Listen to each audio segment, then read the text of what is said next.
నిన్న ఒక ఎస్పీకి ఒక వ్యక్తి కంప్లైంట్ చేయడం జరిగింది. ఆ కంప్లైంట్లో చాలా అంశాలను పొందుపరచడం జరిగింది. ఆ గ్రామస్తులైనటువంటి మల్లాపూర్ గ్రామస్తులైనటువంటి కొంతమంది వ్యక్తులు సామూహికంగా వాళ్ళ భార్యని అత్యాచారం చేసిండ్రు. వాళ్ళ భార్యనే కాకుండా గ్రామంలో ఉన్నటువంటి దరిదాపుగా 20 నుంచి 25 మంది పైన అత్యాచారం కూడా చేసినట్టుగా మా దగ్గర ఆధారాలు ఉన్నాయంటూ ఎస్పీకి నిన్న జిల్లా ఎస్పీకి కంప్లైంట్ చేయడం జరిగింది. అసలు నిజంగా అటువంటి పరిస్థితి ఒక గ్రామంలో ఉంటుందా? 25 మందిని 30 మందిని సామూహికంగా, అంటే ఒక కుటుంబం 2 కుటుంబాలకు సంబంధించినటువంటి వ్యక్తులు ఆ విధంగా అత్యాచారాలు 10-15 ఏళ్లుగా చేస్తూ ఉంటే ఎందుకు కూడా ఒకటి కూడా బయటికి రాలేకపోయింది? సో ఎవరైనా కంప్లైంట్ ఏమైనా పోలీసులకు చేసిందా? ఇప్పుడు వీళ్ళు ఏమైనా పోలీసులకు కంప్లైంట్ చేసినట్టయితే ఉంటే, గతంలో ఏమైనా కంప్లైంట్ చేసిందా, ఇప్పుడు పోలీసులకు ఏమైనా కంప్లైంట్ చేస్తే ఏమైనా కనీసం పట్టించుకున్నారా లేదనేది కూడా వాళ్ళని అడిగి తెలుసుకుందాం. ఆమె నిన్న రాధిక, సో ఆమె బాధితురాలు, నా పైన కూడా సామూహికంగా వాళ్ళు రేప్ చేసిండ్రు, అత్యాచారం చేసిండ్రు, బలవంతంగా నా పైన అత్యాచారం చేసి లైంగికంగా వాడుకొని చంపేస్తామని చెప్పేసి బెదిరించడం జరిగింది అనేది ఆమె ఆ పిటిషన్లో పేర్కొనడం జరిగింది. ఆమె నాతో పాటు ఉన్నారు రాధిక భర్త అయినటువంటి మహులయ్య నాయుడు. ఇడ్రాక ఏంటిది, ఏం జరిగింది? నిజంగా ఇటువంటి అత్యాచారం జరిగిందా లేకపోయినట్టయితే ఉంటే, ఒకవేళ అత్యాచారం 3 ఏళ్లుగా జరుగుతూ ఉంటే మీరు ఎందుకు ఇప్పటి వరకు పోలీసులకు కంప్లైంట్ చేయలేదు? ఏం చెప్పదలుచుకున్నారు దీనిపైన? అంటే నీ మగుడికి చెప్తే చంపేస్తాం, నీ మగుడిని, నేను మీ పిల్లల్ని ఇట్లా భయపెట్టినారు సార్, అందుకే చెప్పలేదు. అంటే 3 సంవత్సరాలుగా ఒక్కసారి కూడా మీ భర్తకు చెప్పలేదా? చెప్పలేదు సార్. ఏమని బెదిరించలు? ఎవరెవరు బెదిరించలు మిమ్మల్ని? రమేష్, మేకల నరసింహులు, పాయింట్ గోవిందు, కంబయ్య. ఎక్కడికి వచ్చి బెదిరించలు మిమ్మల్ని? గద్వాల ఇంట్లో సార్. గద్వాల ఇంట్లోనే. మీరు ఏ ఊరు అసలు యాక్చువల్గా? మల్లపురం. ఇప్పుడు మీరు అన్నారు కదా మేకల రమేష్, ఇంకా మిగతా కొంతమంది పేర్లు చెప్పింది కదా, వాళ్ళదే ఊరు? అదే ఊరే సార్. అంటే ఆ ఊర్లో మీరు ఉన్నప్పుడు ఎప్పుడు కూడా మీ పైన అత్యాచారం చేయలేదు, మీ జోలికి రాలేదు అప్పుడు? లేదు సార్. అక్కడ ఏం మీ పైన ఏం చేయలేదు? ఏం చేయలేదు. మరి ఆ ఊర్లో ఉన్నప్పుడు వాళ్ళ సంబంధించిన అనుచర వర్గం అంతా కూడా ఉన్నప్పుడే మీ పైన ఎట్లాంటి అత్యాచారం చేయలేదు. సో అట్లాంటిది మీరు గద్వాల పట్టణంలో ఉన్నటువంటి ఈ గద్వాల పట్టణంకి రావడం జరిగింది. సో ఇక్కడ ఎందుకు మీ పైన అత్యాచారం చేసేందుకు ప్రయత్నిస్తారు? ముఖ్యమ్మ కేసులో నేను జైలు పంపించిన సార్, అది తెలిసి వచ్చినారు. ముఖ్యమ్మ కేసులా జైలుకి పంపించినాడు మొగుడు అన్నట్ట మమ్మల్ని ఇట్లా భయపెట్టి ఇట్లా చేసినారు సార్. సో ఎప్పుడు వచ్చిండ్రు వాళ్ళు మీ ఇంటికి? ఎంతమంది వచ్చిండ్రు ఆ రోజు? ఒక రోజు 2 వచ్చినారు సార్. మళ్ళా 2 రోజులకి మళ్ళా 2, మళ్ళా గోవింద్ వచ్చినాడు, ఆపుతమ్మ తమ్ముళ్ళని చెప్పేసి ఇంకా వచ్చేసి. ఏమన్నారు నిన్ను ఇంటి దగ్గరికి? మరి మీ ఇంటి దగ్గరికి వచ్చినప్పుడు మీ భర్త లేడా, మీ పిల్లలు లేరా ఇంట్లో? లేరు సార్. ఏ టైంకి వచ్చిన వాళ్ళు? రాత్రి వచ్చిందా పగలు వచ్చిందా? పగలు 10 సార్. మరి మీరు ఇక్కడ ఈ పట్టణ కేంద్రానికి చాలా దగ్గరగా ఉంటా ఉన్నారు, పోలీస్ స్టేషన్ దగ్గరగా ఉంటా ఉన్నారు. సో ఎట్లాగో మీరు ఆ ఊళ్ళో ఉంటేనేమో భయం ఉండేది, వాళ్ళు వచ్చింది కూడా 2-3 అంటున్నారు కాబట్టి మరి పోలీస్ స్టేషన్కి వచ్చి కంప్లైంట్ చేయొచ్చు కదా, లేకపోతే మీ రిలేషన్స్ చెప్పుకోవచ్చు కదా, మీ భర్తకు చెప్పుకోవచ్చు కదా. ఆ ఊరును కూడా మనం వదిలిపెట్టేసి వచ్చినాం కాబట్టి మరి ఇట్లా వచ్చి ఇట్లా నన్ను బలవంతంగా రేప్ చేసిందని చెప్పేసి కూడా నువ్వు చెప్పొచ్చు కదా మీ ఆయనకైనా. అంటే భయపెట్టినారు సార్. ఏమని భయపెట్టిండు? ఎట్లా పెట్టినారు చెప్పు, వాళ్ళు ఏ విధంగా కొట్టినారని. అంటే వద్దు, చెప్పితే నీ మగుని చంపేస్తాం, మేము పిల్లలు చంపేస్తాము ఇట్లా అని భయపెట్టినారు సార్. మళ్ళీ ఎందుకు చెప్పిండు మరి మీ భర్తకి అట్లా చెప్పినప్పుడు? ఇంకా కొట్టినారు సార్, నాకు నోట్ల బట్టలు పెట్టి ఇట్లా చేతులు పట్టి కాళ్ళు పట్టి కొట్టినారు సార్. చెప్పొద్దు అట్లా అని కొట్టేసినారు. ఆ రోజు భయపడ్డావు, మీ భర్తకి చెప్తే మేము మీ పిల్లల్ని చంపేస్తాం, మీ భర్తను చంపేస్తాం, నిన్ను కూడా చంపేస్తాం అని చెప్పేసి ఆ రోజు భయపడ్డారు. మరి మళ్ళీ ఎందుకు అంత ధైర్యం తెచ్చుకొని మరి మీ భర్తకి ఎందుకు చెప్పిన 3 సంవత్సరాల తర్వాత? అంటే వాళ్ళు ఆగట్లేదు సార్, ఇంకా అట్లా చెప్పేసి. మీ పైన ఎప్పుడు అత్యాచారం చేసిండ్రు? ఏ సంవత్సరంలో అత్యాచారం చేసిండ్రు? 2 సంవత్సరాలన్నర కింద సార్. 2 సంవత్సరాలన్నర కింద. సో ఆ సారి 2023 ఏదో మెన్షన్ చేసింది మీరు. 2023లో నా పైన అత్యాచారం చేసిందని చెప్పి చెప్పింది మీరు. 2023లో అత్యాచారం చేసి మళ్ళీ దాని తర్వాత ఏమైనా మళ్ళీ వచ్చిందా మీ ఇంటికి, లేకపోయినట్టు ఏంటంటే అదే లాస్ట్ టైమా? నెల అయినాక వచ్చినారు సార్. నెల అయినాక వచ్చిందా మీ దగ్గరికి? నా కూతుర్ని పుట్టినరోజు ఇట్లా చేసినాం ఊరికాడ. ఇంకా 5 రోజులకు అట్లా వచ్చి నా కూతుర్ని కూడా రేపు చేసినారు సార్. ఓకే. ఇప్పుడు మరి అంటే అప్పుడు మీకు 2023 తర్వాత ఒక నెల తర్వాత వచ్చేసిండ్రు. నెల తర్వాత వచ్చి ఏమని చెప్పేసి బెదిరించాలి నిన్ను? నీ బిడ్డను కూడా పంపించాలని అట్లా చేసిన. నీ బిడ్డను కూడా పంపించాలి. నీ బిడ్డ ఎన్నేళ్ళు ఉంటది? 6వ తరగతి చదువుతుంది సార్. అప్పుడు 6వ తరగతి చదువుతున్నది. అంటే ఎన్నేళ్ళు ఉంటది అప్పుడు? 10-15 ఏళ్ళు ఉంటుందా? 14. 14 ఏళ్ళు ఉంటది. వాళ్ళు బెదిరించాలి అంతేనా, లేకపోతే మీ మీ కూతురు పైన కూడా లైంగిక దాడి చేసిండ్లా వాళ్ళు? మా కూతురు కూడా కొట్టినారు సార్. కొట్టిండ్లు. ఏమన్నారు కొట్టి? అంటే వాళ్ళు ఏమైనా ఇంకా ఏమైనా రేప్ చేసి నీ బిడ్డ మీ నాయనని చంపేస్తాం, మీ అమ్మని చంపేస్తాం అట్లా అని చెప్పేసి అని ఆ పాపను బెదిరించిండ్రు. బెదిరించిన తర్వాత ఏమైంది? రూమ్ లోకి తీసుకుపోయినారు సార్. ఇంకా నన్ను బెదిరించి ఇట్లా చేసిన. మీ పాపను కూడా పాడు చేశారా? నువ్వు అప్పుడు ఏం చేస్తున్నావు? ఎక్కడ ఉన్నావు నువ్వు అప్పుడు? ఇక్కడే ఉన్నా సార్ ఇంటికా. అంటే మీ పాపని అట్లా చేస్తుంటే నువ్వు ఎక్కడ ఉన్నావు అప్పుడు? ఇక్కడే నన్ను కూడా ఇంకా కొట్టి భయపెట్టేసినారు. ఇదంతా కూడా అత్యాచారం ఎక్కడ? మీ ఇంట్లో అయిందా, బయట అయిందా? మీ పాపను ఎప్పుడు బెదిరించి ఎక్కడ తీసుకుపోయిన వాళ్ళంతా? ఇంటికాడనే సార్, ఇంట్లోనే. మీ ఇంట్లోనేనా? అంటే అక్కడ మల్లాపురంలోనా ఇప్పుడు లింగంబాయి కాలనీలా? లింగంబాయి ఇక్కడనే. మరి తర్వాత మీ మీ పాప మరి ఏడ్చుకుంటూ వచ్చి నీతోటి అమ్మ మరి ఇట్లా అయింది జరుగుతుంది నాన్నకు చెప్దామని చెప్పేసి ఎప్పుడు చెప్పలేదా? చెప్పలేదు.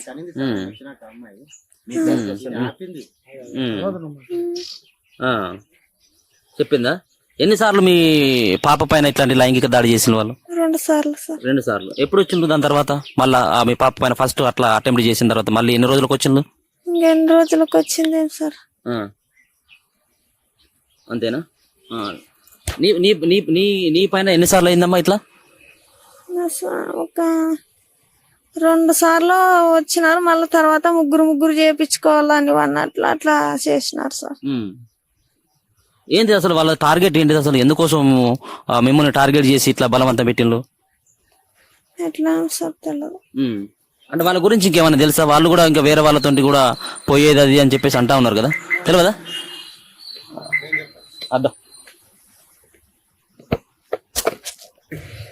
సో ఇప్పటిదాకా పిటిషన్ ఇచ్చినటువంటి సంధ్య మాట్లాడింది. వాళ్ళ భర్త మనతో పాటు ఉన్నాడు, రాధిక. సారీ, ఇంతకుముందు దానిక మాట్లాడినటువంటిది రాధిక, ఆమె మాట్లాడింది. సో ఇప్పుడేమో వాళ్ళ భర్త ఉన్నాడు, మౌలయ్య నాయుడు ఉన్నాడు, మాట్లాడదాం. ఆయనే అడ్వకేట్, వృత్తిరీత్యా అడ్వకేట్ అట. సో చాలా మంది పైన ఫిర్యాదులు చేయడం జరిగింది. దరిదాపుగా 20 మంది పైన ఫిర్యాదు చేయడం జరిగింది. 20 మందితో పాటు గతంలో జరిగినటువంటి అంశాలని, గత 18 నుంచి 20 సంవత్సరాల క్రితం జరిగినటువంటి అన్ని అంశాలను సైతం కూడా, సో ఒక పక్కన వాటిని అన్నిటి కూడా సమర్థిస్తా ఉన్నాడు. సో అవి ఊర్లో ఎంక్వైరీ చేసినప్పుడు అవి నిజమే అని చెప్పేసి కూడా నేను చేసినటువంటి ఎంక్వైరీలో తేలడం జరిగింది అనేది ఆయన యొక్క వాదన.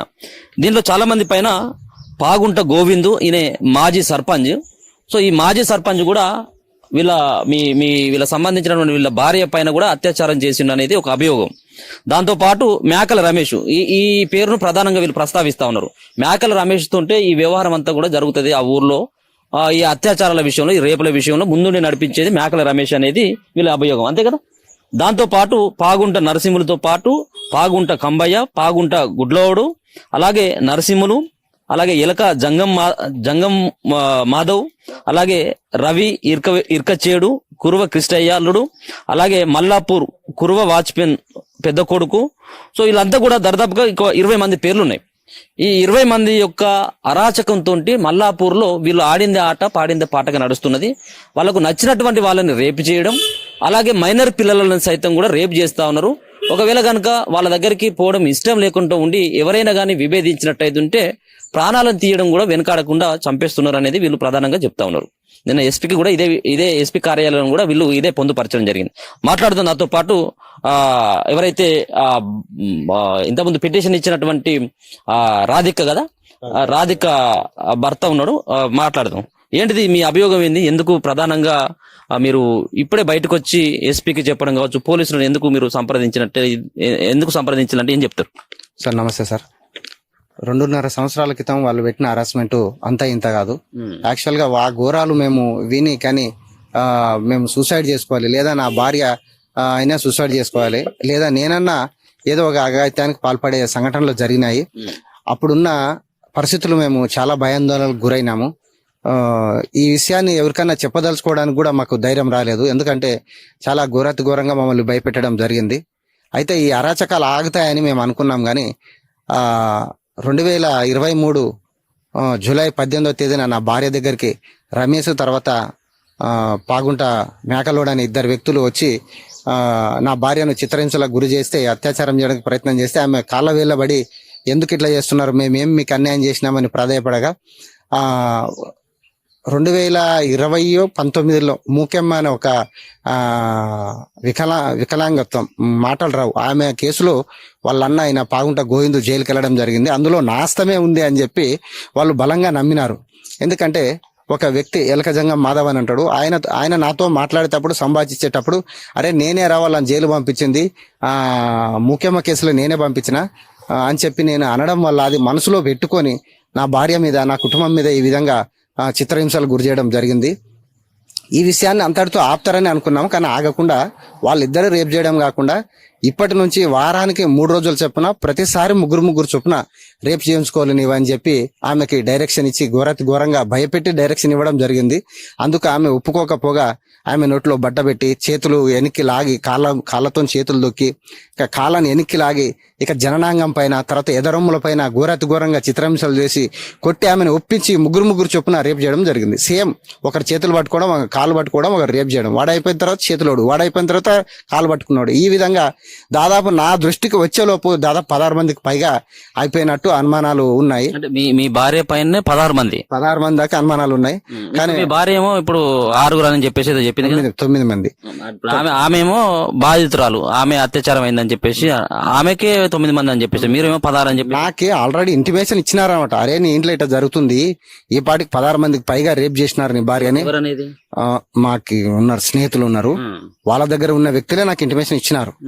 అప్పుడు నాకు తెలిసి నా భార్యని కొద్దిగా ఆలస్యంగా నేను అడగడం జరిగింది, కానీ ఆ పాటికి నా కూతురు మీద కూడా అత్యాచారం జరిగింది. అది ఎట్లా జరిగిందంటే జూలై 30వ తేదీన నా కూతురు బర్త్డేకి ఊరికి పోయి ఊర్లో ఇప్పుడు సరే మీ కూతురు విషయం నేను మాట్లాడదాం. అందుకంటే ముందు ఇప్పుడు మీ భార్య పైన జరిగినటువంటి అత్యాచారం గురించి నీ దోస్తులు చెప్తే తెలిసిందా లేకపోయినట్టు నా దోస్తులు చెప్పినారు. చెప్పినాక వచ్చి ఒక్క నిమిషం దీన్ని రిపీట్ చేస్తా. ఆ తర్వాత నా దోస్తులు చెప్పినాక నాకు తెలిసే వరకు ఆలస్యమైంది. నా కూతురు విషయం కూడా అయిపోయింది అప్పటికే. ఇప్పుడు చూడండి, జూలై 18కి స్టార్ట్ అయితే ఆగస్టు 5 కల్లా నా భార్య నా కూతురు, నా పెద్ద కూతురును కూడా చెడిపినారు. అంటే జస్ట్ 1 మంత్ లో అయిపోయింది ఇదంతా కూడా. నాకు వాళ్ళు చెప్పి వీళ్ళు చెప్పి నేను నమ్మి నా భార్యను వచ్చి నేను బెదిరించి అడిగే వరకు టైం పట్టేసింది. ఆ టైంకి అంత అయిపోయింది, ఏం చేయలేకపోయాం. అప్పుడు నేను ఈ యొక్క విషయాన్ని మీడియాకి గాని పోలీసులకు గాని చెప్పాలా వద్దా అని పదే ఆలోచన చేసుకుంటే అక్కడున్న పరిస్థితుల దృష్ట్యా నా కూతురు గాని ఏమ గాని ఖచ్చితంగా ప్రాణహాని ఉంది వాళ్ళ వల్ల, నేను వాళ్ళని కాపాడుకోలేను, ఇప్పటి పరిస్థితుల్లో సైలెంట్గా ఉండడం మేలు అని చెప్పి అప్పుడు సైలెంట్ గా అయిపోయినాం. కానీ వాళ్ళ అరాచకాలు ఇప్పటికి కూడా ఆగలేదు. ఊరికి పోతే ప్రతిసారి నీ వస్తావా అని కూతురు పంపిస్తావని బెదిరించడం. మన జనవరి 30వ తారీఖు చేనుకు బాట చేయనిక పోయినాం. నేను డోజర్ దగ్గర ఉంటే ఆమె చేను దగ్గర బాయ్ ఉంటది, బాటల్లో ఉంటది, వాళ్ళ పోయేది కూడా అట్లే. అప్పుడు కూడా అన్నారు, ఇంటికి వచ్చి ఏడ్చింది. ఆ తర్వాత దీన్ని ఇడకూడదు అని చెప్పి మా బంధువులకు వాళ్ళకి చెప్పుకున్నాము. వాళ్ళు కూడా అక్కడ వాళ్ళకి చెప్పినారు, ఇట్లా చేస్తున్నారంట, మీరు చేసినారంట, అది ఇదని. అప్పుడు వాళ్ళకి అనుమానం వచ్చి నా మీద నిఘా పెంచడము, తర్వాత నాకు ఫోన్లు చేసి బెదిరింపు కాళ్ళు రావడం, వాళ్ళు వచ్చినాయి, మేము ఫోన్ లిఫ్ట్ చేయలేదు. ఇప్పుడు ఇది అంతా కూడా కేవలం మీ భార్య పైన మాత్రం, మీ కూతురు పైన అయిందా, ఇంకా మిగతా ఉన్నటువంటి మీ ఊర్లో చాలా మంది పైన అయిందా? ఇప్పుడు నాకున్న ఇన్ఫర్మేషన్, నా ఊర్లో పుట్టిన వ్యక్తిగా నేను బలంగా నమ్ముతున్నా, వారానికి ఒక అమ్మాయి చొప్పున పాగుంట గోవింద్ దగ్గర మేకల రమేష్ అనే వ్యక్తి పడుకోబెట్టాలి. ఇది ఒక గేమ్ లాగా స్టార్ట్ చేసినారు వాళ్ళు. గతంలో నాగప్పల సుంకప్ప అనే వ్యక్తి ఇదే విధంగా చిత్రహింసలు చేసి ఆ ఊర్లో ఆడోళ్ళని చెరిపినారని చెప్పి గుర్తులున్నాయి ఇంతవరకు. అదే దాన్ని తన కొడుకు వారసత్వంగా తీసుకున్నట్టు అదొక గేమ్ స్టార్ట్ చేసినారు. ఈయన పాగుంట గోవింద్ అనేట ఆయన పెళ్లి చేసుకోలేదు. ఆయనకు పెళ్లి అయినాక ఒక కొడుకు పుట్టినాడు. ఆమెకు టీబీ వచ్చినాక పెళ్లి చేసుకోలేదు ఇక ఆయన. సో రెండో పెళ్లి కానీ చేసుకునేట కూడా ఇలాంటి పరిస్థితి రాదు. రెండో పెళ్లి చేసుకోకుండా వారానికి ఒక అమ్మాయి చొప్పున చెడుపుతూ పోతున్నారు. అది ఎవరో ఆకాశరామన్ అని చెప్పి పబ్లిసిటీ కూడా చేశాడు. అందులో అబద్ధం కాదు, 100% అందులో ఉన్నది నిజం. చాలా మంది బాధితులు ఉన్నారు, వాళ్ళు బయటకు వస్తలేరు, చెప్తలేరు. ఇప్పుడు ఒకటి కాదు, రెండు కాదు, 15-20 సంవత్సరాలుగా ఇటువంటి అత్యాచారాలు జరుగుతున్నాయి అన్నటువంటిది ఆకాశరామన్న ఉత్తరము, మీరు చెప్తున్నటువంటి అంశము. ఈ 18-20 సంవత్సరాల కానించి వాళ్ళు ఉండేది, మీరు ఉండేది ఓ ఆటవిక రాజ్యంలో కాదు, అడవి ప్రాంతంలో కాదు, కొండ గుహల్లో కాదు, అంతా కూడా పబ్లిక్ ప్లేస్ లో ఉండేది. ఒక రోజు కాకపోయినా ఒక రోజు అయినా కానీ ఎవరైనా ఫిర్యాదు చేస్తారు కదా. సో ఎందుకు ఫిర్యాదు చేయలేదు చెప్పేసి అనుకోవచ్చు దీన్ని? ఎందుకో నాకు తెలియదు. నేనే ఒక చదివిన వ్యక్తిగా నేనే 2.5 సంవత్సరాలు ఆగాల్సి వచ్చింది. ముందుకు అడుగేయాలా వద్దా, దిగితే పరిస్థితులు ఎలా ఉంటాయి, పరిణామాలు ఎలా ఉంటాయి. కేసు పెట్టినంత మాత్రాన ఇవి ఆగుతావని గ్యారంటీ లేదు. కానీ నా చావుకు ఒక అర్థం ఉండాలని ఇప్పుడు మేము బయటకు చేసినాం. నాకు ప్రాణాయానం ఉంది. ఆ విషయం నిన్న పోలీసులకు కూడా మేము రిటర్న్ గా రాసిచ్చినాం, మెయిల్ పెట్టినాము, తర్వాత రిజిస్టర్ పోస్ట్ కూడా చేసినాము. ఎన్ని నెలలు అవుతుంది నీకు తెలిసి? నాకు వాళ్ళు నా మీద అత్యయత్నం చేస్తున్నారని నవంబర్ నుండి తెలుసు, ఆ ప్రయత్నంలో ఉన్నారని. కానీ ఇన్సిడెంట్ జరిగిన నెలకి నాకు తెలిసింది. మరి అప్పుడు చేయొచ్చు కదా, అప్పుడైనా కంప్లీట్ చేయొచ్చు కదా. అప్పుడు పరిస్థితిలో నేను ఆలోచించుకోవడానికి టైం పట్టింది. వీళ్ళని ఢీకొనగలనా, పోలీసుల దగ్గర పోతే నమ్మగలరా, చేయగలరా, లేక పోలీసులు కూడా ఏమన్నా మాకు అన్యాయం చేయగలరా, ఈ దీంట్లో ఎవరిని పట్టుకోవాలా అని ఒక్క విషయం. ఆ టీంలో రమేష్ తమ్ముడు తిరుమలేష్ ఈ ఇన్సిడెంట్ జరిగిన తర్వాత ఆ వ్యక్తిని తీసుకెళ్లి తీన్మార్ మల్లన్న టీంలో పెట్టినారు. ఆ వ్యక్తిని తీసుకెళ్లి బల్గేర్లో ఉంటాడు పిల్లగాడు, తిన్మార్ మల్లన్న టీం పిల్లగాడు, ఆయన పేరేమో ఉంది, జోగులాంబ ఇన్ఛార్జ్ చేస్తాడు. ఆ పిల్లగాని ద్వారా మీట్ అయ్యి ఈ రమేష్ తమ్ముని తీసుకెళ్లి తీన్మార్ మల్లన్న టీంలో పెట్టేసినారు. ఆడ జరిగిన చర్చ ఏమంటే, అరే తీన్మార్ మల్లన్న కానీ వీడు కలిస్తే మనల్ని బతకనియాడు, వాడు మొండోడే ఇడు మొండోడే, ఎట్టి పరిస్థితుల్లో వాళ్ళ దగ్గర మన ఓడొకడు ఉండాలని చెప్పి రమేష్ తమ్ముని ఆడ దింపినారు. నాకు ఆడ కూడా లాక్ అయిపోయింది. ఎందుకంటే నేను గతంలో రంజిత్ గారి దగ్గర నడిగడ్డ హక్కుల సమితి దాంట్లో నేను పనిచేశాను. అప్పుడు తిన్మార్ మన్నల్ల గారు ఆ యొక్క కమ్యూనిటీకి టచ్ లో ఉండేవారు. నేను పోయి మాట్లాడినా కూడా రెస్పాండ్ అవుతారు. అది వాళ్ళకి తెలిసి వాళ్ళ వ్యక్తిని ఆల్రెడీ ఆడ దింపేసినారు. మీరు కూడా ఒక ఎల్ఎల్బి చదివిన, నేను అడ్వకేట్ అని చెప్పేసి అంటా ఉన్నారు కదా, నీకు కూడా ఎంత కొంత పరిచయాలు ఉంటాయి. మీరు ప్రాక్టీస్ చేసేటువంటి దగ్గర ఉన్నటువంటి అడ్వకేట్ లేకపోతే మీరు ఇదే జిల్లా కేంద్రంలో ఉంటున్నారు కాబట్టి కొంత పోలీసులతో అటాచ్మెంట్ ఉంటుంది. సో అయినప్పుడు కూడా ఎందుకు భయపడాల్సిన అవసరం ఉంది? ఆ విషయం కూడా చెప్తా. ఓ రోజు ఆ పోలీసుల పేరు నేను చెప్పలేను, ఒక పోలీస్ కానిస్టేబుల్ ఉండి, ఏమయ్యా ఇప్పుడు నీ కుటుంబానికి ఈ విధంగా జరిగింది, కంప్లైంట్ అన్న ఇవ్వు, లేదా ఇటువంటి ఘోరమైన నేరస్తులను శిక్షించినా కూడా పోలీసు వాళ్ళ అండదండలు మీకు ఉంటాయి, ఎందుకు నీవు ఎట్లా ఊకున్నావు సైలెంట్ గా అని ఒక కానిస్టేబుల్ నాకు అన్నాడు. ఆ విషయం నేను రిటర్న్ కంప్లైంట్ లో కూడా ఇండైరెక్ట్ గా చెప్పడం జరిగింది.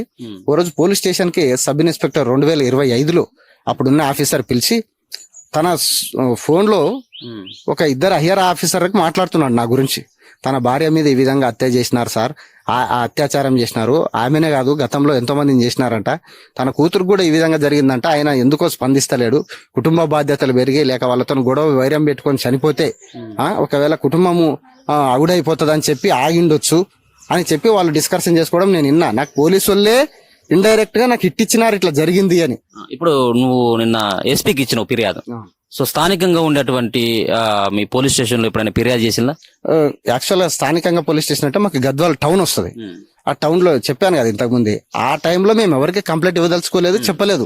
ఇప్పుడు కూడా రేపు నేను చనిపోతే అనామకుల చేతిలో చనిపోయినట్టు తెలకూడదు, అందుకోసం ఈ విషయాన్ని బయటేస్తున్నాం. మీ మండల పోలీస్ స్టేషన్ ఉంటుంది కదా, కేటిదొడ్డి మండలం, కేటిదొడ్డిలో అక్కడ నాకేదైనా ఇన్సిడెంట్ జరిగింటే కదా అక్కడ చెప్పడానికి, అక్కడ ఏం జరగలేదు. ఈడ జరిగింది, ఈడ చెప్పాల్సింది. ఎందుకు చెప్పలేదంటే అప్పుడు పరిస్థితుల ఆలోచించుకోవాలి, బలబలగాలు అన్ని అంచనా వేసుకోవాలి. కేసు పెడితే ఏమవుతుంది, రిమైండ్ అవుతారు, వస్తారు, వాళ్ళు 6 మంది ఉన్నారు, వాళ్ళ రిలేషన్స్ మొత్తం ఒక 100 మంది ఉంటారు ఊర్లో, ఏమన్నా చేయగలరు ఏ టైంలో అన్నా. నేను ఢీ కొట్టగలనా, అందుకు సమయము, డబ్బు, మేతస్సు అన్ని కూడగట్టుకోవాలి, పరిచయాలు కూడా చేసుకోవాలి, అన్ని చేసుకొని నేను అటాక్ చేయాలి వాళ్ళ మీద లీగల్ గా అనే టయానికి నేను వాళ్ళతో వీళ్ళతో నోరు జరగడం వల్ల తెలిసిపోయింది. వాళ్ళకి తెలిసిపోయి నేను భూమి అమ్మనిగా పెట్టిన, ఆ భూమి అమ్మితే ఈడు సుపారిస్తాడు, మమ్మల్ని చంపిస్తాడు అని చెప్పి ఆ భూమిని అమ్మకుండా, ఆ భూమి అక్కడ ఉంటే అక్కడ దూరంగా సద్దులు కట్టుకొని కూర్చోవడము, భూమి ఎవడని జున్నికపోతే అది కిరికిరి ఉందని చెప్పడము, ఆ విధంగా ఆపినారు. ఎందుకు ఆపినారంటే వీనికి జరిగిన ఘోరానికి మాకు డబ్బులు ఇచ్చి సంపేపిస్తాడు అనేది ఒక భయాందోళనకు గురై 3 months నుంచి నా మీద సుపారీ పెట్టేసినారు. నేను ఎక్కడ పోతే అక్కడ బాత్రూమ్ పోతే జనాలు వస్తారు, మార్కెట్ పోతే జనాలు వస్తారు. ఇప్పుడు మీ భార్య ఒంటరిగా ఉన్నప్పుడే ఇంట్లోకి వచ్చి వాళ్ళందరూ కూడా మూకుమ్మడిగా అత్యాచారం చేసిందని మీరే అంటారు. సో అటువంటి ధైర్యం చేసినటువంటి వ్యక్తులు మీరు ఇంట్లో పడుకోగా వచ్చి చంపొచ్చు కదా, సుపారీలు ఇవ్వాల్సినటువంటి అవసరం ఎందుకు వస్తుంది వాళ్ళకు? చెప్తాను, ఎందుకంటే వాళ్ళ చేతికి మంట అట్టకూడదు. ఇప్పుడు ప్రతి ఒక్క నేరస్తులు అట్లా ఎందుకు చేయొచ్చు, ఇట్లా చేయొచ్చు కదంటే మనం చెప్పలేం దాన్ని. వాళ్ళ చేతికి మంట అట్టకుండా చేయడానికి ఎన్నో మార్గాలు ఉన్నాయి. నాకి కొందరు వ్యక్తులు వాళ్ళ ప్రవర్తన, వాళ్ళు నన్ను అబ్జర్వ్ చేయడం బట్టి నేను గెస్ చేసి నాకు ప్రాణహాని ఉందని నేను నమ్మిన. నా బంధువులతో డిస్కషన్ చేసిన, వాళ్ళకి చెప్పిన. చెప్తే వాళ్ళు ఎందుకులే మాట్లాడదాంలే, ఇవన్నీ గొడవలు ఎందుకు, కేసులు ఎందుకని మా మామ మా బావగారు కూడా ఆ పనికే నిన్నటి వరకు ట్రై చేసినారు. కానీ ఇది ఆగుతుందని నాకు గ్యారెంటీ లేదు. ఇప్పుడు మీరు మీ స్వస్థలం మల్లాపూర్. సో మీ మల్లాపూర్ నుంచి ఇక్కడికి ఈ టౌన్ కి ఎందుకు వచ్చినట్టు? మా పిల్లల చదువు నిమిత్తం, తర్వాత నేను మా సీనియర్ వకీల్ దగ్గర ప్రాక్టీస్ గా నేర్చుకోవడానికి ఇక్కడ ఉన్నాను. సో మీ పైన కూడా కొన్ని రకాలైనటువంటి ఆరోపణలు ఉన్నాయి. సో మీ మల్లాపూర్ లో చాలా మంది రైతుల దగ్గర ఉన్నటువంటి వాళ్ళ భూముల్ని మీ వ్యక్తిగతమైనటువంటి ఖాతాలో, అంటే మీ పేరు మీద పట్టాలు చేసుకున్నారు, పట్టాలు చేయించుకున్నారు. కొంతమంది కూడా మీ పైన కేసులు పెట్టినట్టుగా, మీరు కూడా ఆ కేసులో జైలుకు పోయి వచ్చినట్టుగా కూడా మనకు ఉన్నటువంటి ఇన్ఫర్మేషన్. దీనిపైన మీ సమాధానం ఏంటి? చెప్తాను సార్. నాకు లీగల్ గా మా అత్తమామ ద్వారా వచ్చిన ఆస్తులు, మా తల్లిదండ్రి ద్వారా వచ్చిన ఆస్తులు తప్పితే ఎలాంటి వ్యక్తుల దగ్గర ఒక ఎకరా తీసుకున్నట్టు కూడా లేదు. అదేమన్నా ఉంటే పేపర్ తో చూపించకోకు ఈ రోజు రిటర్న్ చేసేస్తా. అలాంటి ఆరోపణలే లేవు. అంటే అట్లాంటి వచ్చినప్పుడు కొంతమందికి మీరు మళ్ళీ రిటర్న్ గా కూడా వాళ్ళ భూములు కూడా వాళ్ళకి ఇచ్చినట్టుగా కూడా కొంతమంది చెప్తా ఉన్నారు. అదంతా అబద్ధం సార్. నాకు ఉన్నింది 2 బిట్లు, అవి కేసులు చెప్తా. OS నంబర్ 45/2011, అది ప్రిమినల్ డిగ్రీ అయింది. సీనియర్ సివిల్ జడ్జి గారు జడ్జిమెంట్ పాస్ చేసినారు. ఆ భూములు OS నంబర్ 146/2016, అందులో మా వారసత్వంగా వచ్చిన మా నాన్న ద్వారా వచ్చిన భూములు ఉన్నాయి. ఆ తర్వాత ఏదన్నా ఒక రైతుది తీసుకొని నేనేమన్నా అక్రమంగా తీసుకున్నట్టు వాళ్ళు ప్రూవ్ చేస్తే నేను దానికి ఏమిటి అన్నా కానీ సిద్ధం.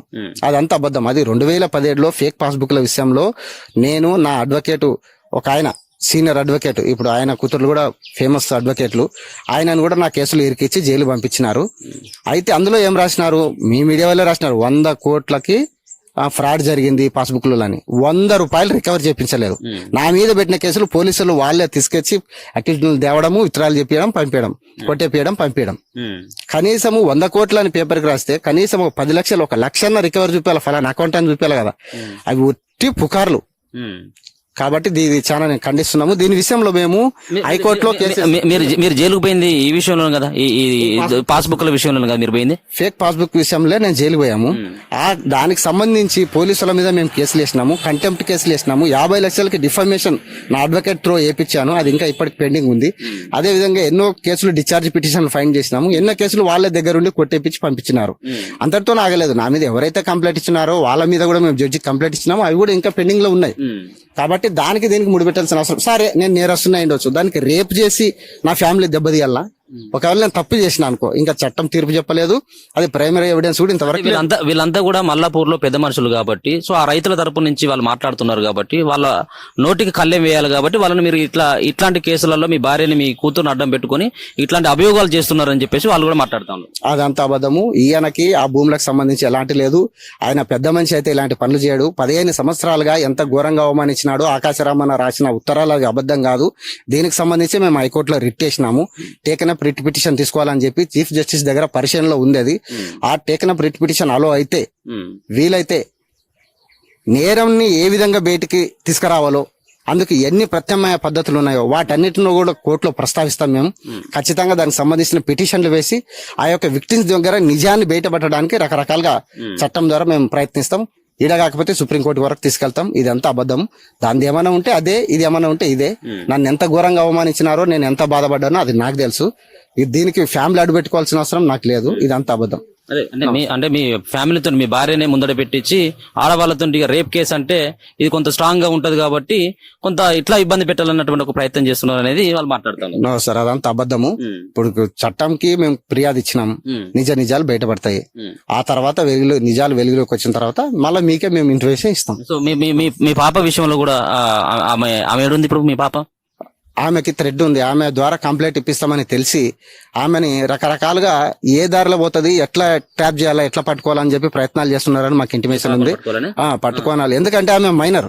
నా భార్య కేసు పెడితే చెల్లదని, అంటే మేజర్లు కేసు పెడితే సాధారణంగా అక్విటల్ అయితే కొన్ని కన్విక్షన్లు అవుతాయి. కానీ మైనర్ విషయంలో చాలా ఘోరంగా ఉంటది కాబట్టి ఆమెను ఎట్లా ఏ విధంగా ట్రాప్ చేసి మాట మార్పియడమో లేక చంపడమో ఇలాంటి ప్రయత్నాలు చేస్తున్నారు కాబట్టి మేము పక్కకు పెట్టాము. ఈ ఇంటిమేషన్ మేము పోలీసు వాళ్ళకి అధికారికంగా తెలియజేస్తాం. ఒకవేళ కనుక మీరు పెట్టినటువంటి ఈ కేసులో మీరు కావాలని చెప్పేసి పెట్టించేటువంటి ఒక ప్రయత్నం చేసినట్టుగా పోలీసుల విచారణలో కనుక ఇదే తేలినట్టయితే దేనికైనా మీరు కట్టుబడి ఉంటారు? చట్టానికి బాధ్యత వహిస్తాం. చట్టాన్ని గౌరవించే వ్యక్తిగా నేను ఎల్లప్పుడూ చట్టం ఏం చెప్తే దానికి లొంగి ఉంటాను. దానికి మేము సిద్ధం, విచారణ కోసం పూర్తిగా సిద్ధం. నమస్తే. అంటే 2023లో కదా అంతా కూడా జరిగింది. అంటే ఒక డౌట్ అందరికి కూడా వస్తుంది, వాళ్ళేమో అప్పటి వరకు మల్లాపూర్ లో ఉన్నారు, వాళ్ళు ఇక్కడికి వచ్చిన తర్వాత చేయాల్సినటువంటి అవసరం ఏమున్నది? ఒకవేళ వాళ్ళ క్యారెక్టర్ 18-20 సంవత్సరాల కాలం నుంచి అట్లే క్యారెక్టర్ అనుకున్నట్టయితే ఆ రోజే మీ భార్యనో లేకపోతే మీ పాపనో లేకపోతే మీ ఇంట్లో ఉన్నటువంటి మహిళలను టార్గెట్ చేసుకొని లొంగపరుచుకోవచ్చు కదా. లేదండి, ఏం జరిగిందంటే మూకెమ్మ కేసు విషయంలో నేను వాళ్ళని జైలు పంపించినాక వాళ్ళ దోస్తుకి జంగం మాధవ్ అనే వ్యక్తికి నేను చెప్పింది 2023లోనే, అరే నేనే వాళ్ళని జైలు పంపించానురా అని నేను చెప్పడం వల్ల నా నోటి దూల వల్లనే వాళ్ళు టార్గెట్ చేసి నా ఫ్యామిలీని ఆ విధంగా బాధ పెట్టినారు. ఆ తర్వాత మాకు అన్ని విషయాలు తెలిసినాయి ఆలస్యంగా. అప్పట్లో నేను ఫిర్యాదు చేయలేకపోవడానికి కారణాలు మీకు తర్వాత ముందే చెప్పాను, తర్వాత కూడా చెప్తున్నాం. నేను ఆ విషయంలో అన్ని రకాలుగా సిద్ధంగా లేనప్పుడు. సో అన్ని విషయాలను సేకరించినటువంటి మీరు ఇంకా చాలా మంది దీంట్లో వాళ్ళ చేతిలో బలైపోయినటువంటి వాళ్ళు ఉన్నారని చెప్పేసి మీరే చెప్తాను. సో వాళ్ళతో తీసుకొచ్చి మరి పోలీసులకు ఫిర్యాదు చేయించవచ్చు కదా. తప్పకుండా ఇప్పుడు మేము ముందుకు వచ్చినాం. ఖచ్చితంగా ఈ యొక్క పరిణామాలు ఎట్లా ఉంటావో ముందు ముందు మీరే చూడండి. ఖచ్చితంగా బాధితులు వస్తారు. ఆల్రెడీ నేను హైకోర్టులో పిటిషన్ వేసిన అంటే అది మామూలు విషయం కాదు కదా. నా దగ్గర ఎంతో కొంత ఎవిడెన్స్ ఉన్నందుకే రిట్ పిటిషన్ వేసింటాం. కోర్టు జోక్యం, అది కోర్టు జోక్యం. ఇది ఫేక్ అని తేలితే హైకోర్టు ఒప్పుకుంటదా? రకరకాలుగా నా మీద పడుతుంది. చిన్న విషయం కాదు అది. నేను వేసిన రిట్టు నేను బాధ్యతతో స్టేట్మెంట్ ఇస్తున్నా, ఒప్పుకుంటున్నాం. అక్కడ నా సంతకాలు ఉంటాయి, అఫిడవిట్ ఉంటుంది. అక్కడ మీరు చెప్పిన ఫేక్ అనేది అక్కడ రిపోర్ట్ పంపిస్తే హైకోర్టు పరిణామాలు చాలా ఉంటాయి. ఏదైనా కానీ మేము ఎదుర్కోవడానికి సిద్ధం. సో నిన్న ఎస్పీకి ఇచ్చింది కదా, ఫిర్యాదు ఇచ్చింది కదా, సో ఏమైనా స్పందన ఉందా ఆఫీస్ నుంచి? ఆ రోజు ఎస్పీ గారు లేరు, ఇంటర్నల్ గా ఆఫీసులు ఇవ్వడం జరిగింది. వాళ్ళు మళ్ళీ మండేనే ఎస్పీ గారిని కలవాలని చెప్పారు. దానికి సంబంధించి మేము ప్రత్యామ్నాయ పద్ధతుల ద్వారా పై అధికారుల దృష్టికి తీసుకెళ్లాము. త్వరలో యాక్షన్ అనేది ఉంటది, విచారణ జరుగుతుంది, బాధితులకు న్యాయం చేస్తారని పోలీసు వాళ్ళని నేను మిమ్మల్ని కూడా అంటే మీ ఊరు వాళ్ళు సంబంధించినటువంటి సర్పంచ్ కూడా ఉన్నారు కదా శంకర్, ఇంకా కొంతమంది, అంటే దీంట్లో మీరు పెట్టినటువంటి 20-25 మంది పేర్లలో ఆయన పేరు అయితే ఇక్కడ లేదు. సో వాళ్ళు కూడా మిమ్మల్ని పిలిచి ఎందుకు అసలు మీకు వచ్చినటువంటి లొల్లి ఏంది, ఇబ్బంది ఏంది, ప్రతిసారి కూడా వీళ్ళను ఎందుకు 18-20 మందిని ఎందుకు టార్గెట్ చేస్తున్నాం అని చెప్పేసి ఏమన్నా మిమ్మల్ని పిలిపించి ఏమన్నా మాట్లాడేటువంటి ప్రయత్నం చేసినప్పుడు కూడా మీరు వస్తలేరు అన్నటువంటిది కూడా కొన్ని వార్తలు ఉన్నాయి. నాకెవరు ఫోన్ చేయలేదు, అదంత అబద్ధం. ఇక్కడ ఎంత ఘోరం జరిగింది అనేది మీకు నిజాలు బయటపడతాయి. ఒక 10 రోజుల తర్వాత మిమ్మల్ని నేనే పిలుస్తా, ఆ రోజు మాట్లాడదాం. నమస్తే సార్.